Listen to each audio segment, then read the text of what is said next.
السلام علیکم ناظرین، میں شائستہ سرائے حیدرآباد ٹائم سے اس وقت موجود ہوں انڈس ہوٹل میں۔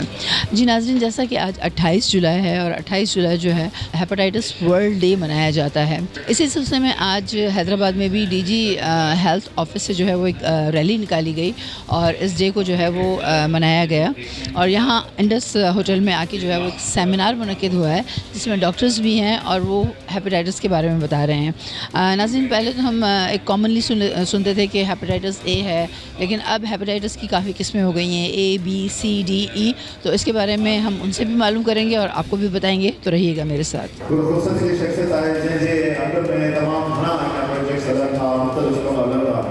Of hepatitis B and C in Sindh, and the prevalence of hepatitis B 2.5% and hepatitis C 5% among the population.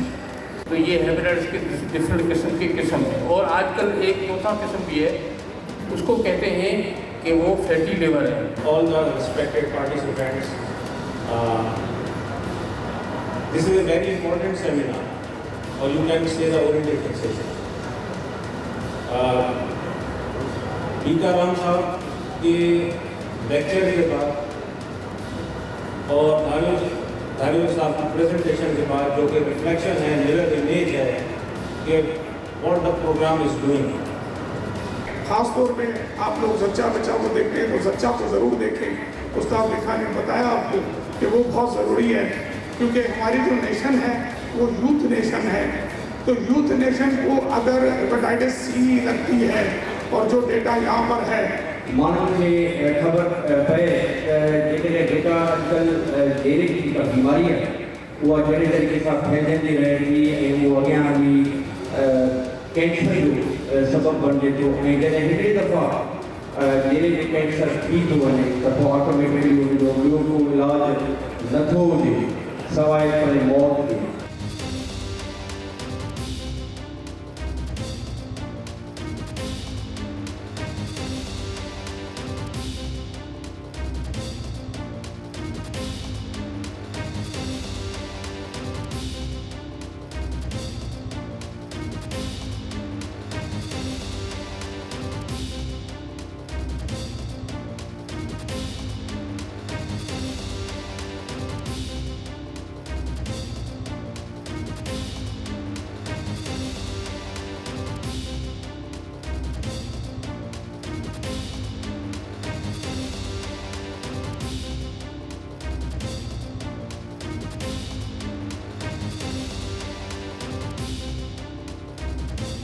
اس وقت ہمارے ساتھ موجود ہیں کمشنر حیدرآباد، ان سے پوچھتے ہیں کہ آج کے دن کے بارے میں یہ کیا کہیں گے، اور یہ جو انہوں نے اویئرنیس پروگرامز کے لیے کہا کہ یہ ہمیں ہر دن کے لیے جو ہے وہ اویئرنیس دینی چاہیے، وہ کس طرح ممکن ہو پائے گی؟ جی آج جو 28 جولائی ہے وہ ورلڈ ہیپاٹائٹس ڈے کے طور پہ منایا جا رہا ہے، پورے سندھ کے اندر، پورے پاکستان کے اندر اور پوری دنیا کے اندر۔ پاکستان کے حالات آپ نے دیکھے ہیں تو یہاں پر ہیپاٹائٹس کے اچھے خاصے جو ہے وہ مریض ہیں۔ ابھی جو اسٹیٹسٹیکل ڈیٹا جو ہے وہ بھی آپ کے سامنے ہے، تقریباً 1.2% جو ہے ہیپاٹائٹس بی کے مریض جو ہے ہمارے پاس موجود ہیں پاکستان کے اندر، اور تقریباً 6% ہیپاٹائٹس سی کے۔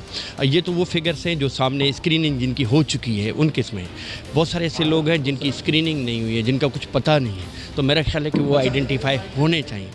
وافر مقدار میں ہیپاٹائٹس بی کی ویکسینیشنس موجود ہیں، اور اس کے علاوہ ہیپاٹائٹس سی کے لیے دوائیاں بھی موجود ہیں، لیکن کیا ہے کہ افسوس کے ساتھ یہ کہنا پڑتا ہے بہت سارے لوگوں کو ہیپاٹائٹس بی اور سی کے بارے میں معلوم نہیں کہ وہ پھیلتی کیسے ہیں۔ تو کم سے کم ایسی چیزیں عوام کی آگاہی کے لیے ضرور ایسے پروگرام ہونے چاہیے، اور لوگوں کو پتہ چلنا چاہیے کہ کس طریقے سے ہم اس بیماری سے بچا جا سکتا ہے، اس کو اوائڈ کیسے کر سکتے ہیں۔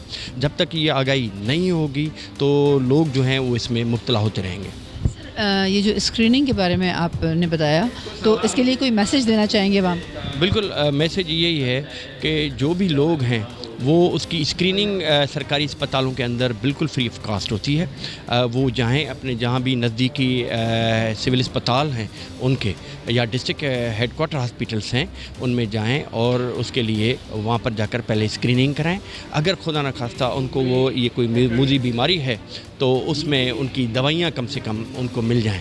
تو یہی ایک میسیج ہے کہ لوگوں کو یعنی کہ اسپتالوں میں ڈاکٹروں سے رجوع کرنا چاہیے۔ جی ویورز، اس وقت ڈاکٹر ذوالفقار ذوالفقار دھارے جو ہمارے ساتھ موجود ہیں، جن کی سربراہی میں جو ہے یہ ریلی نکالی گئی، اور آج کا یہ دن جو ہے انٹرنیشنل ڈے ہے ہیپیٹائٹس کا، ورلڈ ڈے ہے، اور اس کو منایا جا رہا ہے، اور اس کے بارے میں آگاہی بھی دیں گے. جی ڈاکٹر صاحب، کچھ بتائیں گے کہ ہیپیٹائٹس سے بچاؤ کے لیے لوگوں کو کیا تدابیر اختیار کرنی چاہیے؟ یہ جس طرح پہلے یہ واک ہم نے کیا، اس کے بعد اب سیمینار کر رہے ہیں، یہ صرف ہم اس لیے کرتے ہیں کہ لوگوں کو ہم آگاہی دیں کہ وہ اس بیماری سے کس طرح بچا جائے. اسی طرح جیسے ہے کہ جو ایک جب بلڈ وہ ٹرانسفیوز کرتے ہیں ایک کا دوسرے میں، تو وہ صاف بلڈ ٹیسٹ شدہ ہونا چاہیے. اس کے بعد کسی حجام کے پاس جا رہے ہیں تو وہاں بھی بلڈ نیا یوز ہونا چاہیے. کہیں دندان ساز کے پاس جا رہے ہیں تو وہاں بھی کوشش کریں ان کو کہ ان کا وہ جو اسٹرلائز جو ہے نا وہ ہونا چاہیے. اور یہ جو ری یوز آف سرنجز ہے اس سے بچا جائے. جہاں بھی مطلب بلڈ کانٹیکٹ ہے تو وہاں کوشش کی جائے کہ وہ اسٹرلائزڈ ہو، وہاں ایسا کوئی بھی ایسا نہ ہو کہ وہاں سے کوئی انفیکشن ان کو ملے جو ہے نا. اس وقت ہمارے ساتھ ایم ایس کوٹری ڈاکٹر برکت صاحب بھی موجود ہیں. ان سے بھی پوچھیں گے ہیپیٹائٹس کے بارے میں اور اس کے کنٹرول کے بارے میں کہ اس کو کنٹرول کیسے کیا جاتا ہے. جی ڈاکٹر صاحب. بسم اللہ الرحمن الرحیم.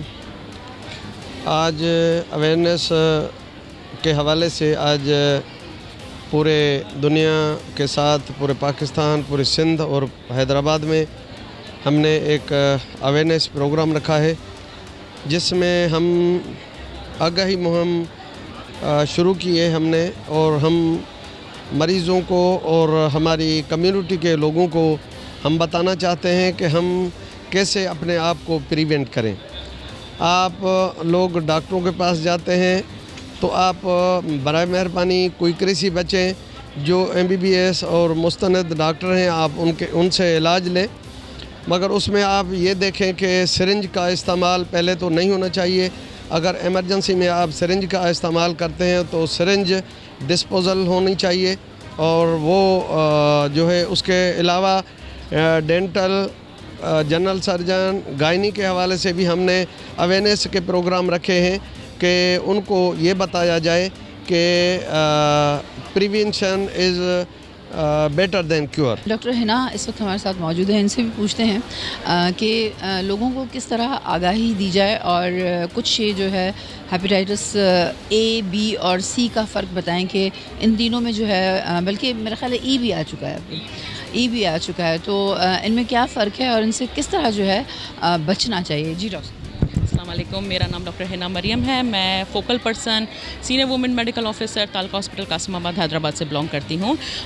اس ریلی کا مقصد ہے، ہم ہیپیٹائٹس ڈے آج سیلیبریٹ کرتے ہیں. ہیپیٹائٹس ڈے جو ہم سیلیبریٹ کرتے ہیں اس کا مین مقصد ہوتا ہے عوام میں آگاہی، شعور اور ان کو انفارمیشن پرووائڈ کرنا. نہ صرف یہ کہ ہم لوگ ٹریٹمنٹ پرووائڈ کر رہے ہیں یا ہم ٹیسٹنگ کر رہے ہیں، بلکہ اس بیماری سے کس طرح بچا جا سکتا ہے. بیکاز یہ بیماری اس طرح نہیں ہے کہ اگر ایک انسان کو ہوئی ہے تو وہیں پہ ختم ہو گئی. یہ موسٹ پروبیبلی ٹرانسمٹ ہوتی ہے with in families, with in children. تو اس کی ٹرانسمیسیبل جو پروپوزیشن ہے اس کی وجہ سے ہمیں اس کو پریکاشن کرنا ہے، نہ کہ اس کو ٹریٹ کرنا. بیکاز ٹریٹمنٹ تو اویلیبل ہے ہی ہے، لیکن precaution is the mandatory procedure. تو یہ کرنا ہے ہمیں.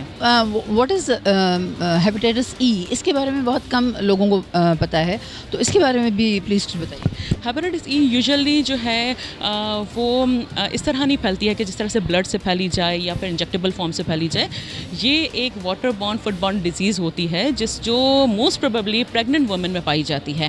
سو یہ پریگننٹ وومن کے لیے ہی زیادہ جو ہے خطرناک ثابت ہوتی ہے. ادروائز اس کا ریشیو کم ہے، لیکن یہ ہے کہ ہمیں ان پریگننٹ وومن کی دیٹس پہ ہم لوگ LFTs زیادہ بار بار کرواتے ہیں اور ان کو پرووائڈ کرتے، ان کو انفارمیشن پرووائڈ کرتے ہیں. یہ ان میں زیادہ پائی جاتی ہے. اس وقت ہمارے ساتھ موجود ہیں لمس کے ex vice chancellor doctor Bhika Ram, اور ان سے بھی جانتے ہیں کہ ہیپیٹائٹس کی کنٹرول کے لیے کیا کیا اقدامات کرنے چاہیے اور کس طرح اس کو کنٹرول کیا جا سکتا ہے. جی سر. دیکھیں، پوری دنیا میں ہیپیٹائٹس بڑھا ہوا ہے. تقریباً 300 ملین لوگ رہتے ہیں پوری دنیا میں ہیپیٹائٹس کے، اور پاکستان میں بھی ہیپیٹائٹس کے پیشنٹ جو ہیں وہ 6 to 7% ہیں. 80 لاکھ سے لے کے 1 کروڑ تک یہاں پاکستان میں بھی ہیپیٹائٹس کے پیشنٹ رہ رہے ہیں، جو پرٹیکولرلی B اور C کے.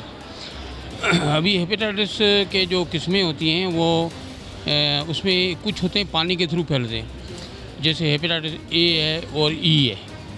اور